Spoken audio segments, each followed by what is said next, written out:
قضا کا لفظ استعمال فرمایا ہے اور اس پہ اگرچہ پہلے بھی بحث ہو چکی ہے اور جمعہ کی نماز کے بعد جو سوال و جواب تھے اس میں کچھ تشریح کی تھی۔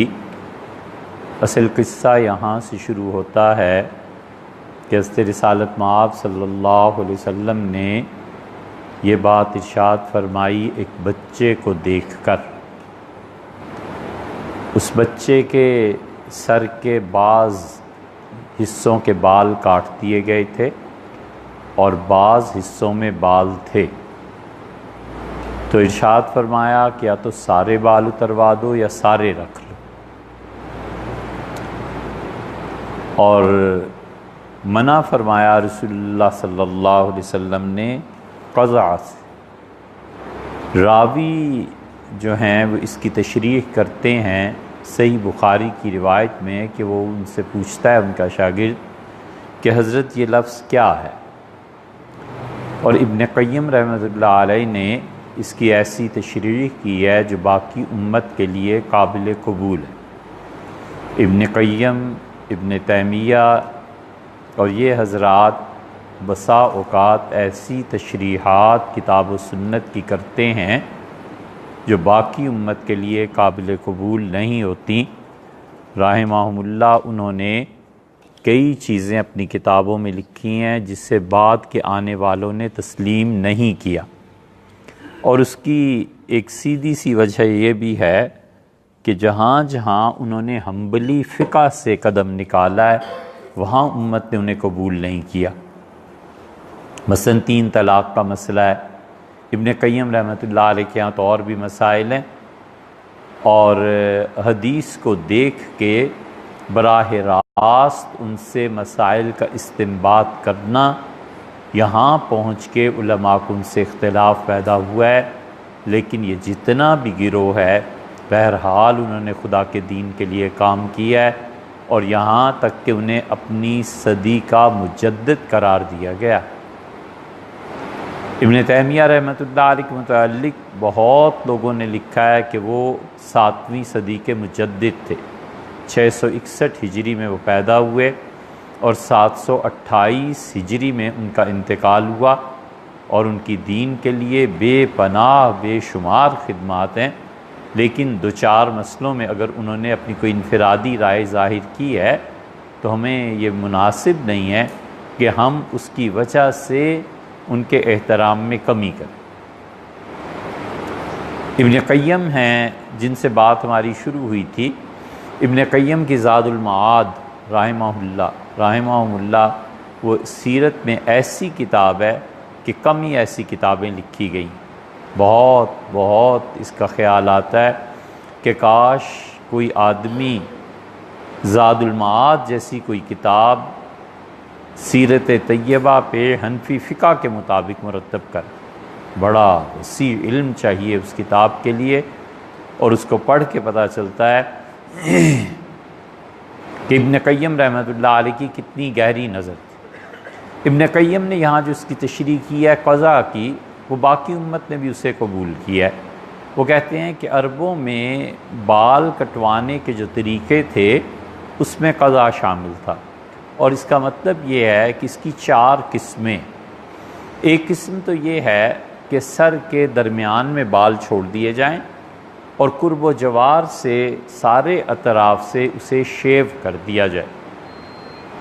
ہم نے یہ نہیں کہا کہ اسے کاٹ دیا جائے۔ تقصیر اور تحلیق میں فرق ہے، اور یہ فرق ہمیشہ پیش نظر رکھنا چاہیے۔ ایک ہے حلق کا مطلب ہے سر کے بال منڈوا دینا، اور ایک ہے قصر، اس کا مطلب ہے کینچی سے کٹوا دینا۔ قرآن کریم نے دونوں لفظ استعمال کیے ہیں۔ اللہ تعالیٰ نے فرمایا ہے حضور صلی اللہ علیہ وسلم کے خواب کے متعلق کہ لقد صدق اللہ رسولہ الرؤیا بالحق، اللہ نے اپنے نبی صلی اللہ علیہ وسلم کا خواب بالکل سچا کر کے تم لوگوں کو دکھا دیا۔ لَتَدْخُلُنَّ الْمَسْجِدَ الْحَرَامَ انشاء اللہ، اور اگر اللہ نے چاہا تو تم عمرہ کرنے کے لیے جاؤ گے، بیت اللہ میں داخل ہوگے، اور اس عمرے میں کیا ہوگا؟ محلقین رؤوسکم و مقصرین، تم میں سے کچھ لوگ اپنے سر کے سارے بال منڈا دیں گے، شیو کر دیں گے، اور کچھ کینچی سے کتروائیں گے۔ جب یہ مرحلہ پیش آیا تو رسول اللہ صلی اللہ علیہ وسلم دیکھ رہے تھے۔ نبی کریم صلی اللہ علیہ وسلم نے ان 4-5 مواقع پہ جب حج کے لیے عمرے کے لیے آئے ہیں تو اپنے سر کے بال اتروائے ہیں پورے، اس کے علاوہ نہیں ہے۔ حضور صلی اللہ علیہ وسلم بال رکھتے بھی تھے اور بال رکھنے کو پسند بھی فرماتے تھے۔ یہ جو سر منڈانا ہے نا، یہ آپ کے ہاں ایسا نہیں تھا۔ یہ تو پہلے عرض کیا تھا آپ سے کہ سیدنا علی رضی اللہ عنہ سے بات چلی تھی، ادروائز وہاں یہی چیز تھی۔ تو حضور صلی اللہ علیہ وسلم جب لوگوں کو دیکھا کہ وہ بالوں کے معاملے میں کیا رویہ اختیار کر رہے ہیں، تو حج کا مسئلہ تھا، عمرے کا اتنا بڑا مسئلہ تھا، تو آپ نے فرمایا کہ رحم اللہ المحلقین، اللہ کی رحمت ہو جنہوں نے سر کے سارے بال منڈوا دی۔ جنہوں نے حجامت کرائی تھی ان کا المقصرین یا رسول اللہ کے رسول جنہوں نے کتروائے ہیں کینچی سے، ان کا کیا بنے گا؟ تو آپ نے دوبارہ فرمایا کہ رحم اللہ ان پر رحم کرے جنہوں نے شیو کرا دیا سر۔ انہیں پھر کہا اللہ کے رسول جنہوں نے حجامت کرائی ہے۔ حضور صلی اللہ علیہ وسلم نے بعض روایات میں آتا ہے تیسری مرتبہ اور بعض میں آتا ہے دوسری مرتبہ کے بعد کہا المقصرین، ان پہ بھی ہو ہی جائے، یہ بھی آ ہی جائیں اس میں۔ ان کے لیے یہ الفاظ عمومی طور پر نہیں ملتے، اس لیے دو چیزوں میں فرق ہے۔ آپ دیکھیں مونچھوں کا کیا حکم ہے۔ مونچھیں نہ رکھنا یہ ہوا ہے۔ عبداللہ ابن عمر رضی اللہ عنہما اپنی مونچھوں کو کترواتے تھے اور کینچی لے کے اس سے اتنے زیادہ اپنے اوپر کے ہونٹ کو صاف کرتے تھے، ایسے لگتا تھا جیسے کہ شیو کر دیا گیا ہو۔ یہاں فقہا نے فرق کیا، انہوں نے کہا کہ مونچھوں کو بلیڈ سے، ریزر سے صاف کرنا مکروہ ہے، یہ کوئی اچھی بات نہیں ہے۔ وہ کہتے ہیں کینچی سے صاف کرے۔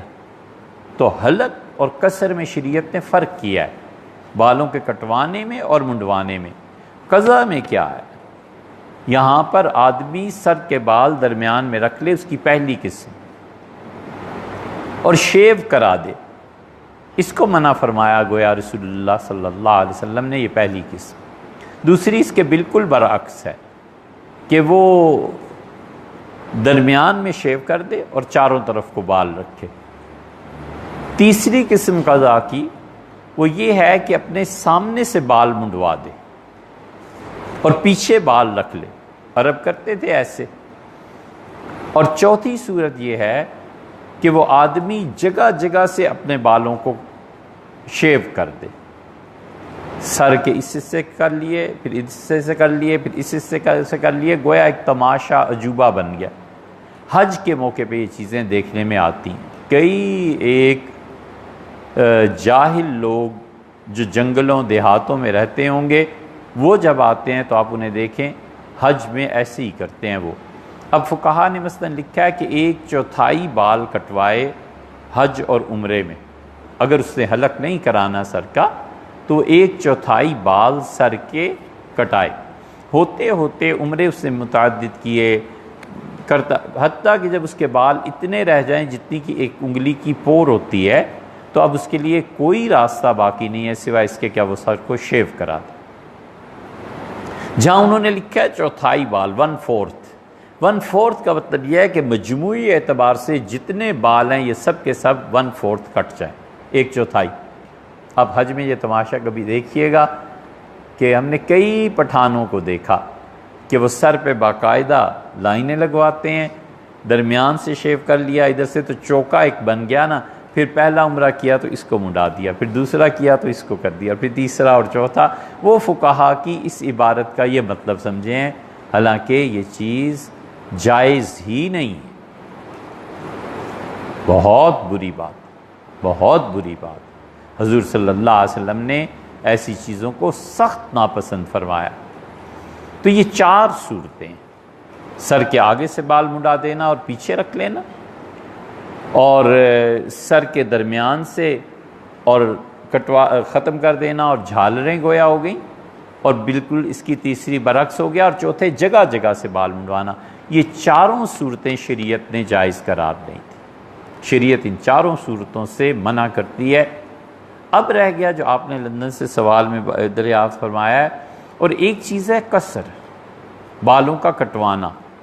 بالوں کا جو کٹوانا ہے، اب 3 یا 4 طریقے ہیں اس کے۔ ایک تو یہ کہ آدمی سیدھے سادہ سر منڈوا دے، وہ تو کوئی بحث ہی نہیں ہے۔ ایک یہ ہے کہ وہ آگے سے لے کے پیچھے تک سارے بال برابر کے کٹوائے، اس پہ بھی کوئی حرج نہیں۔ امداد الفتاویٰ میں حضرت تھانوی نور اللہ مرکزہ نے اس پہ بحث کی ہے، سارے بال رکھ لے تو بھی کوئی حرج نہیں ہے، کہ اس نے جو بال بڑے ہوئے تھے مثلا کانوں پہ آ رہے تھے یا ادھر ادھر، اسے کٹوا دیے، یہ بھی ٹھیک ہے۔ رہ گئی اس کی چوتھی صورت کہ درمیان میں اس نے بال رکھے، جیسے آرمی کی کٹ ہوتی ہے، اور ادھر ادھر سے اس نے شیو نہیں کرایا بلکہ کینچی سے بال کٹا کر چھوٹے کر لیے، تو اسے جائز ہونا چاہیے، اس لیے کہ اس نے قصر کیا ہے، حلق نہیں کیا۔ اور حنفیہ کے ہاں ایک قول یہ بھی ہے کہ 3 انگلیوں کا فاصلہ اگر پڑ جائے، یعنی سر کے بال 3 انگل کے برابر زیادہ ہوں اور ادھر سے وہ کٹا لے، تو یہاں تک بھی اجازت دیتے ہیں۔ اگرچہ شامی نے اس قول کو نقل کیا ہے، تو 3 انگلیوں کا تو فرق پڑتا بھی نہیں ہے، وہ تو فرق اس سے بھی تھوڑا ہوتا ہے، تو اس لیے اسے جائز ہونا چاہیے۔ یہ اس کی تفصیلات ہیں۔ احناف نے اپنی عام طور پہ کتابوں میں اس سے اتنی زیادہ بحث نہیں کی، یہ مختلف جگہ کی جزیات ہیں جو ہم نے آپ کے سامنے رکھی ہیں، تو اس سے ہمیں تو معلوم ہوتا ہے کہ یہ کوئی منع نہیں ہے، یہ قضا کی صورت وہ بنتی نہیں ہے جس سے رسول اللہ صلی اللہ علیہ وسلم نے منع فرمایا تھا۔